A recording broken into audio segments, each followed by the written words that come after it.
মহারাজের জয় হোক। বেশ বেশ, বলে ফেলো বিজ্ঞানী। মহারাজ, আমার গবেষণাগারটিতে নতুন কিছু যন্ত্রপাতি আনা প্রয়োজন। এই যেমন অনুবীক্ষণ যন্ত্র ও আরো কিছু সহযোগী যন্ত্র। তাহলে মনে হয় বিজ্ঞানী খুব শিগগির নতুন কিছু আবিষ্কার করতে চলেছে। হ্যাঁ, তুমি ঠিক বলেছ গোপাল। আমার কিছু আবিষ্কার একেবারে দোরগোড়ায় এসে আটকে আছে, শুধু এই যন্ত্রের অভাবে। হ্যাঁ, সবই তো বুঝলাম বিজ্ঞানী, তবে তোমার নতুন আবিষ্কারকে এখন কিছুদিন দোরগোড়ায় দাঁড়িয়ে থাকতে বলো। হ্যাঁ, হ্যাঁ হ্যাঁ মহারাজ বলছেন তো। তাছাড়া আবিষ্কার যদি দোরগোড়ায় দাঁড়িয়ে না থাকতে পারে, তুমি কিছুদিন অপেক্ষার দোরগোড়ায় থাকো। মানে গোড়াতেই গন্ডগোল। থামো গোপাল, তোমায় আর ফোড়ন কাটতে হবে না। হ্যাঁ, ফোড়ন? সেই 5 ফোড়নের গল্প। ফোড়ন কাটাই যে আমার কাজ মন্ত্রী মশাই। তোমার কোনো কাজই নেই? বাহ বাহ বাহ, একেবারে আমার গিন্নির মুখের কথা। মহারাজ, এইটুকু বলুন, রাজকোষে কি কোনো ঘাটতি দেখা দিয়েছে? তুমি চুপ করবে গোপাল। রাজকোষ নিয়ে তোমার মাথা না ঘামালেও চলবে। তুমি যখন কথাটা তুললে গোপাল, তখন বলেই দিচ্ছি, রাজকোষের অবস্থা খুবই খারাপ। তাই বিজ্ঞানীর যন্ত্রের পিছনে অর্থ মঞ্জুর করার মতো অবস্থায় যে আমি নেই। কিন্তু মহারাজ, এই বছর তো বৃষ্টি খুব ভালো হয়েছে, প্রজাদের সব গোলা ভরা ধান হয়েছে, তারা ঠিক করে খাজনা পুরোপুরি মনের আনন্দেই দিয়েছে, তবে কেন রাজকোষে এত ঘাটতি মহারাজ? দেখো গোপাল, প্রজারা খাজনা দিয়েছে এটা সত্যি, কিন্তু এতেও আমার মনে হচ্ছে ঘাটতি হচ্ছে। তাই আমি নিজেই খরচ কমানোর সিদ্ধান্ত নিয়েছি। আর শুধু আমি নই, আমি চাই এই রাজ্যের প্রজারা যেন অপব্যয় না করে, সবাই তাদের জীবন ধারণের খরচ কমাক। তাহলে এখন কিছু হবে না? শুনলে তো সব বিজ্ঞানী, তুমি বসো, এখন কিছু হবে না। মহারাজ, আমাদের রাজ্যের উন্নতির জন্য বিজ্ঞানের নতুন নতুন আবিষ্কার করা খুবই প্রয়োজনীয়। আমি সব বুঝি গোপাল, কিন্তু আমাদের নিজেদেরকেই তো আগে সংযত হতে হবে। গোপাল অবশ্য এ ব্যাপারে খুবই সংযত মহারাজ। জীবনে গোপালকে বাজার থেকে ভালো কিছু কিনতে দেখিনি। মন্ত্রী মশাই, অন্য লোকে কি কিনছে সে ব্যাপারে নাক গলানো খুব কাজের কথা নয়। আপনি তো আমার থেকে বেশি মাইনে পান, আপনি কি কেনেন? আহ গোপাল, এখন এসব কথা আর না বলাই ভালো। তুমি যদি সংযত জীবন যাপন করো সে তো খুব ভালো কথা, আরে আমি বলছি সবার কথা। কিন্তু মহারাজ, আপনি তো বলেছিলেন আমার পাঠশালাটি ভালো করে সারানোর জন্য আপনি অর্থ সাহায্য করবেন। মহারাজ মাফ করবেন, তবে পাঠশালার উন্নতির জন্য এটা দরকার মহারাজ। ও, তা এই মুহূর্তে কি অবস্থা? পড়াশোনা করবার জন্য ছেলেমেয়েরা বসতে পারছে তো? হ্যাঁ, তা পারছে। তা তোমার বিদ্যাদানের সঙ্গে পাঠশালার সারানোর তাহলে বিশেষ সম্পর্ক নেই। সবাই বসছে, আর এখন বড় কোনো ঝড় বৃষ্টির সময়ও নয়, তাই এক্ষুনি সারাবার ব্যাপারটি মুলতুবি রাখছি। আজ্ঞে মহারাজ। রাজকোষ আরো কিছুটা ভরে উঠুক, এখন তো খুবই খারাপ অবস্থা। মহারাজ, আপনার সময় কিন্তু এখন শুভ, আর কুষ্টি বিচার করে আমি রাজকোষে যথার্থ অর্থাগম দেখতে পাচ্ছি। কি বলছো জ্যোতিষী? সেই পরিমাণ অর্থাগম কোথায় হচ্ছে? তুমি ভালো করে নতুন করে গণনা করো, কবে আরো অর্থাগম হবে দেখো দেখো ভালো করে। বেশ মহারাজ, আপনি যখন বলছেন আমি নতুন করে আবার গণনা করব, তবে আপনি জানেন আমার গণনায় কিন্তু ভুল হয় না। মানুষ মাত্রেই ভুল হয়। আমি বিচার করে দেখেছি মহারাজ, যদি বাইরের বণিকদের থেকে হিরে চুনি পান্না নিয়ে আপনি আপনার মন্দিরে স্থান দেন, তবে রাজকোষের অবস্থা আরো ভালো হবে। ও বাবা, তার মানে তো আরো খরচ, কি কাণ্ড! আগে মহারাজ, কিছু পেতে গেলে তো কিছু খরচ করতেই হবে। একটি হিরে, একটি চুনি আর একটি পান্না আপনাকে কিনতে হবে মহারাজ। অসম্ভব অসম্ভব, এই খরচ করা যাবে না। মহারাজ, আপনি রাজা, আপনার জন্য এইটুকু এমন কি ব্যাপার? এটা অতি সামান্য। না না না, এটাই অসামান্য, রাজকোষের ঘাটতি। সভাকবি, এ ব্যাপারে তুমি কি বলো? যদি রাজকোষে ঘাটতি হয় অর্থ, তবে মহারাজ আপনি বলেছেন যথার্থ। সাধু, সাধু। থাক তবে, শুধু মহারাজ আপনি একবার খাওয়াবার কথা বলেছিলেন। কিরকম গোপাল? না মানে আগেও তো আপনি আমাদের পেট ভরে ভুরি ভোজ করিয়েছেন, তাই ভাবছি আবার কবে সেই দিন আসবে। উপলক্ষ গোপাল? মন্ত্রী মশাই, মহারাজ তো খুশি হয়ে আমাদের মানে আপনাকেও বহুবার ভালো মন্দ খাবার খাইয়েছেন। মহারাজ আনন্দে থাকলে খাওয়াবার জন্য বিশেষ উপলক্ষের প্রয়োজন পড়েনি তো। কিন্তু এখন যে সময় খারাপ। আম খাইয়েছি নিশ্চয়ই, এরপরেও খাওয়াবো, কিন্তু এখন নয়। এখন তোমাদের খাওয়াতে গেলে রাজকোষে বিপুল ঘাটতি হয়ে যাবে। যদি হয় রাজকোষে অভিনব ঘাটতি, তবে যেন চেয়েও না এতটুকু বাড়তি। ঠিক কথা সভাকবি। এখানে একমাত্র এখন বাড়তি চাইবার কথা শুধু গোপাল বলেছে। কি জানি মহারাজ, আমি তো আপনাকে ভয় পাই না, বাকিরা হয়তো ভয় পায়। আমি তো আপনাকে ভালোবাসি মহারাজ, তবু বলছি আমি যা জানি আমাদের রাজকোষে যথেষ্ট পরিমাণে সম্পদ মজুদ আছে মহারাজ। তাতে তোমার কি হে? আসলে ব্যাপারটা কি, যখন যে রাজ্যের রাজা কৃপণ হয়ে ওঠে তখন সেই রাজ্যের প্রজাদের কপালে দুর্ভোগ শুরু হয়ে যায়। আপনি ভীষণভাবে কৃপণ হয়ে উঠেছেন মহারাজ। মহারাজ, গোপালে এত বড় স্পর্ধা ও আপনাকে কিপ্টে বলছে? আপনি থাকতে আপনার সামনে আড়ালেও না। আমার আড়ালে কিছু বলতে হয় না মন্ত্রী মশাই, ওটা হয়তো আপনি বলেন। তুমি তো কোনো হোমে যজ্ঞে লাগো না গোপাল। মহারাজ শুধু শুধু তোমাকে মাইনে দিয়ে পুষছে, আর সেই মহারাজকে তুমি কিপ্টে বললে? তোমাকে বরখাস্ত করলে তোমার মাইনের অর্থ রাজকোষে ঢুকতে পারে, তাই তো মহারাজ? হ্যাঁ ঠিক তাই গোপাল, তোমাকে বরখাস্ত করা হলো। কাল থেকে তুমি আর রাজসভায় আসবে না। তোমার যা পাওনা হয়েছে সামনের মাসে তোমাকে মিটিয়ে দেওয়া হবে। আগে মহারাজ, আমার সামান্য কিছু অর্থ পাও না, ওই আমার মাইনে। এই মাসে যে কটি দিন সেটি এখন মিটিয়ে দিলেও চলবে। না, চলবে না। তাতেও কি রাজকোষে ঘাটতি হয়ে যাবে মহারাজ? গোপাল, যা বলার আমি বলে দিয়েছি, তুমি এখন আসতে পারো।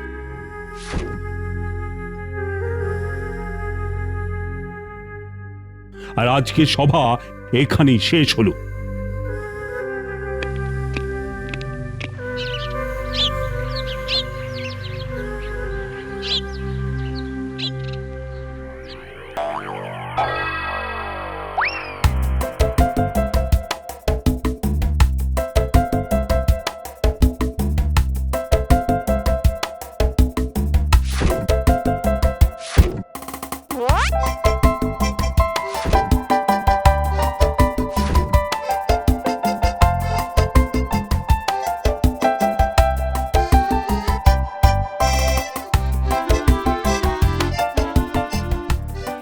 এই শোন, এদিকে আয়। তোরা আজ রাতে পেট ভরে খেয়ে যাবি, বাড়িতে জানিয়ে দিস। তাই নাকি দাদু? বাজার থেকে আসছো? মন খুলে বাজার করেছি। কি খাচ্ছ দাদু? তোদের ভালোবাসার সব কিছু এনেছি রে। ভালো মাছ, সবজি, পায়েসও হবে। বাহ বাহ, খুব মজা হবে। এছাড়া মুরকি, মিষ্টি, দইও আছে। কিন্তু হঠাৎ কি ঘটলো বলো তো দাদু? আরে ভালো খেতে ইচ্ছে করলে এমনিই খাওয়া যায়, কোনো পার্বণের প্রয়োজন পড়ে না, বুঝলি? চলে আসিস।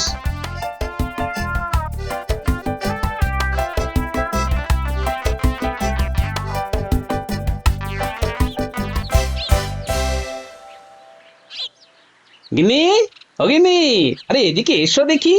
কি ব্যাপার এসব কি? বাজার গিন্নি, বাজার। আরে বাবা, তোমাকে কাঁচকলা খাইয়ে রাখবো না, মানে আজকে ভালো করে রান্না করো দেখি। ন্যাপলা, গুলটে, পুঁটি, ট্যাপা সবাইকে আসতে বলেছি। বাবা, আজ সূর্য কোন দিক দিয়ে উঠেছে কে জানে? জমিয়ে খাওয়া যাক, পায়েসও করো কিন্তু। কিন্তু হঠাৎ এইসব কেন? আহা, আমার খালি মনে হয় যে তুমি বারবার বলো আমি ভালো করে বাজার করি না, তাই আজ মন প্রাণ ঢেলে বাজার করেছি গিন্নি। এটাই তাহলে আসল কথা তো? আরে এর মধ্যে আর নকল কথা কি থাকবে গিন্নি? আমার যেন মনে হচ্ছে আরো কিছু কাহিনী আছে যেটা তুমি আমাকে বলছো না। তুমি আগে ভালো করে রান্না করো দেখি। ঠিক আছে ঠিক আছে, বলি তুমি ভালো করে হাত পা ধুয়ে নাও। হ্যাঁ, সেই ভালো।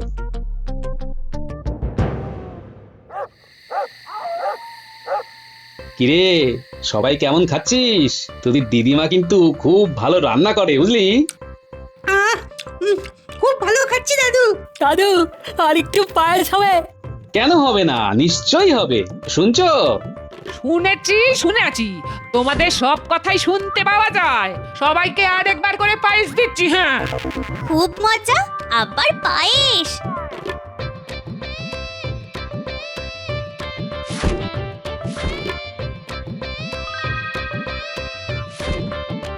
কিরে, আর কিছু নিবি? আমি আর কিছু পারবো না বাবা, পেট একদম ভরে গেছে। গুলটে, না না, আমিও পারবো না। আমি এখন কিভাবে বাড়ি যাব সেটাই তো ভাবছি। বেশ বেশ, ন্যাপলা তুই বল। আমি তো একটাই খেয়ে উঠতে পারছি না। সব খেতে হবে কিন্তু। যা, এবার গিয়ে হাত মুখ ধুয়ে নে যা। কই গো গিন্নি, ওদের খাওয়া হয়ে গেছে, এবার তুমি আর আমি বসে পড়ি। হ্যাঁ,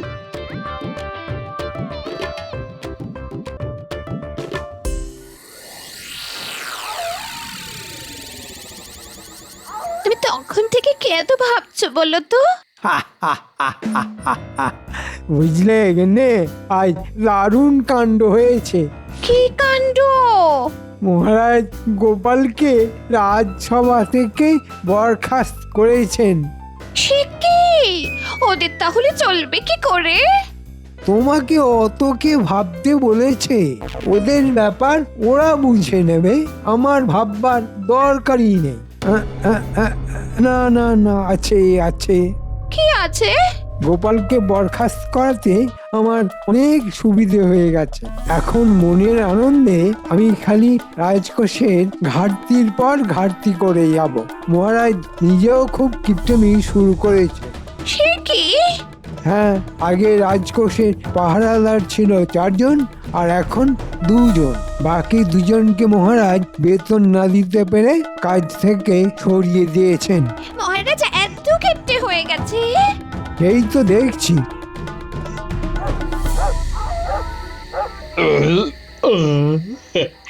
খাওয়াটা জব্বর হয়েছে। বহুদিন পর এরকম ভাবে খেলাম, বুঝলে। এবার বলো দেখি ব্যাপারখানা কি? হ্যাঁ, কি বলো, এমন কি ঘটেছে যে তুমি এখন বাজার করলে? খুব আনন্দের কিছু? হ্যাঁ, তা বলতেই পারো। এখন থেকে বাড়িতেই আরাম করে থাকবো। মানে বাড়িতে আরাম করে থাকবে মানে কি গো? মানে আমি রাজসভার চাকরি থেকে বরখাস্ত হয়েছি। মহারাজ কৃপণ হয়ে গেছেন, আমি সেটা সবার সামনে প্রকাশ্যে বলেছি। এবার আমাদের কি হবে গো? কি আর হবে, আজকে ভালো করে খেয়ে নিলে কাল থেকে কাঁচকলা আর মূলো সেদ্ধ কপালে আছে। তোমাকে এত কথা মহারাজকে বলতে কে বলেছিল? কেউ না গিন্নি, কেউ না। আমার যা মনে হয়েছে তাই বলেছি। আমার কোনো রাগ দুঃখ অভিমান নেই। মহারাজকে আমি চিনি। কদিন একটু ছুটি কাটাই, মহারাজ নিজে থেকে আসবেন আমার কাছে। মরণ! আর তবে আরেকটি জিনিস আমাকে করতে হবে। আমার কাছে রাজসভার তরফ থেকে কিছু নিমন্ত্রণ পত্র খালি আছে। এমনি আমার এখন লাগবে তুলি, কলম আর কালি। তোমার মাথাটা দেখছি একেবারে বিগড়ে গেছে। হ্যাঁ, না গো গিন্নি না, তুমি শুধু দেখো কি হতে চলেছে। আমি বরখাস্ত হয়েছি এই রটনা হবার আগেই আমাকে যা করার করতে হবে।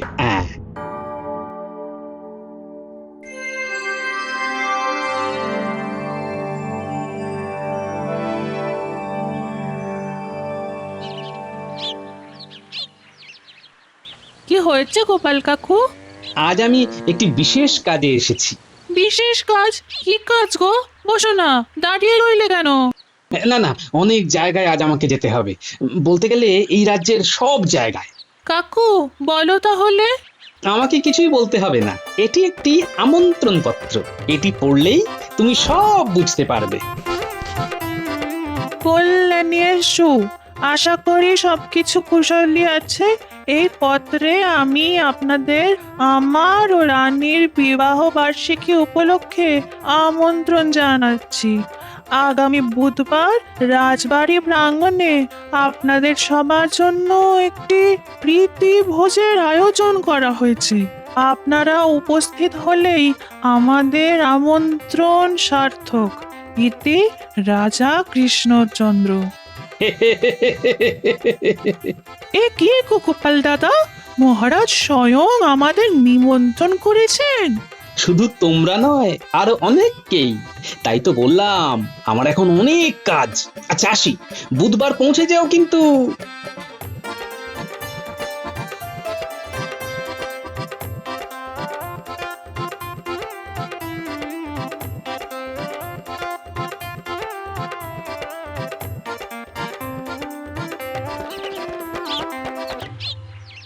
কম পরিশ্রম করতে হচ্ছে। দেখো, সব আমন্ত্রণ পত্র ধরে ধরে লিখেছি। পত্রের মূল ভাষা মহারাজই ঠিক করেছেন। শতহোক বিবাহ বার্ষিকী বলে কথা। এরকম একটি আমন্ত্রণ পাবো সে তো আমার কল্পনাতেও ছিল না। সত্যি আমি তো এখনো ভাবতে পারছি না। ও মা, খুব মজা হবে, দারুণ দারুণ সব খাবার হবে। কিরে, এখনই জিভে জল চলে আসছে নাকি? আগামী বুধবার কোনো কাজ রাখবে না। রাজ্যে কোথাও কাজ হবে না, সবাই তো রাজবাড়ি যাবে। আচ্ছা আমি এখন চললাম, আমারও অনেক কাজ। সাবধানে যাও গোপাল কাকা, বাইরে রোদ্দুর বেশ চড়া। এই সব আমার অভ্যেস আছে, তোমরা কিচ্ছু চিন্তা করো না। আগামী বুধবার মনে থাকে যেন।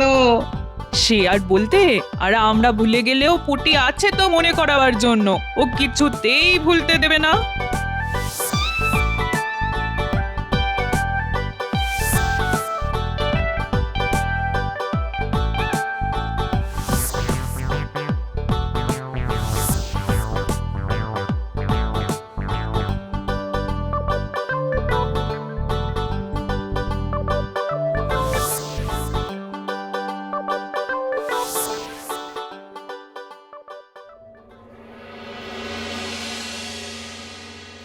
মহারাজ, রাজকোষের অবস্থা তো খুব খারাপ হয়ে রয়েছে। এখন নবাবকে কি বলে জবাব দেব?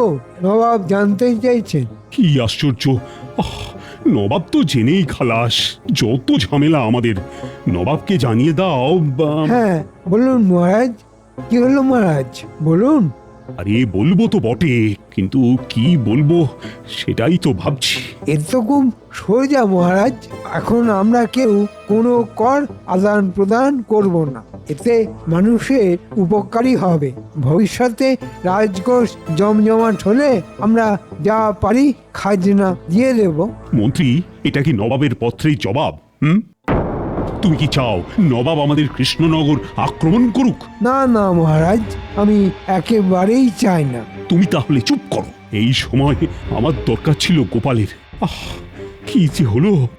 ক্ষমা করবেন মহারাজ, কিন্তু কারো প্রতি দুর্বলতা কি মহারাজকে শোভা পায়? গোপালকে আপনি অনুভব করছেন বুঝতে পারছি, কিন্তু গোপালেরও তো উচিত ছিল আপনার কাছে এসে ক্ষমা চাইবার। মনে রাখবেন, তা সে চায়নি।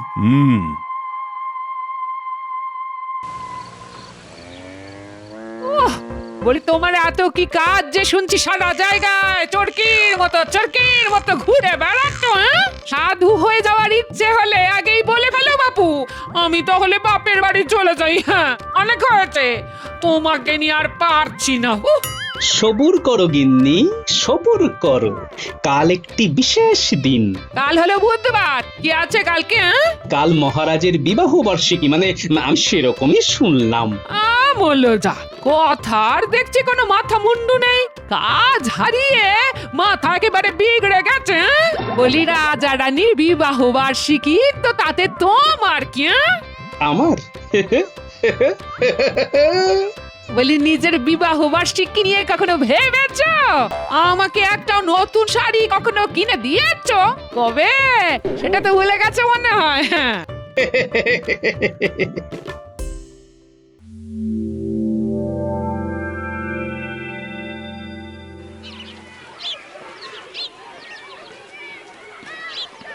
মন্ত্রী, এসব কি হচ্ছে? ঠিক বুঝতে পারছি না, অনেক ভিড় করেছি। গোপালও আছে মহারাজ। সে কি? ওকে শিগগিরই আসতে বলো।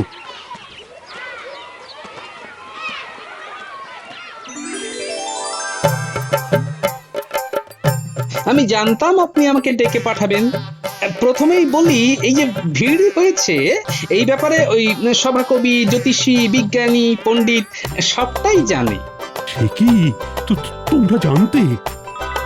কিন্তু গোপাল, এত ভিড় কিসের জন্য? আগে মহারাজ, আজ যে আপনার বিবাহ বার্ষিকী, তাই আমি নিজেই আপনার হয়ে আমন্ত্রণ জানিয়েছি মহারাজ। এরা সবাই ভুরি ভোজ করতে এসেছে। হ্যাঁ, আজ আমার বিবাহ বার্ষিকী। আগে মহারাজ, আপনার তো খাওয়াতে একটা উপলক্ষের দরকার ছিল। আমার উদ্দেশ্য ছিল ভালো করে খাওয়া। এখন যারা এসেছে তাদের যদি না খাইয়ে ফেরত পাঠান, তাহলে যে রাজবাড়ির সম্মান একেবারে থাকবে না মহারাজ। বুঝেছি গোপাল, বুঝেছি। আর তোমরাও সব জানতে, হ্যাঁ? আজ্ঞে মহারাজ, গোপাল যা বলেছে একেবারে সত্যি। আমরা জানতাম, কিন্তু মন্ত্রীর কানে পৌঁছায়নি, কারণ মন্ত্রী আজকাল রাজকোষ নিয়ে বড়ই ব্যস্ত। বেশ বেশ বেশ, তবে তাই হোক। সকলকে ভালো মন্দ খাওয়ানোর ব্যবস্থা হোক। বিবাহ বার্ষিকী হোক চাই না হোক, রানীকে তো জানাতেই হবে। আর গোপাল, তুমি ছাড়া এই রাজসভা একেবারেই মেড়মেড়ে। আগে মহারাজ, ওই রান্নায় ফোড়ন দিলে খাবার খেতে ভালো লাগে মহারাজ। আর মহারাজ, রাজকোষে যা সম্পদ আছে তাতে প্রজাদের সহস্রবার খাওয়ানো যায়। দয়া করে আর কৃপণতা করবেন না মহারাজ।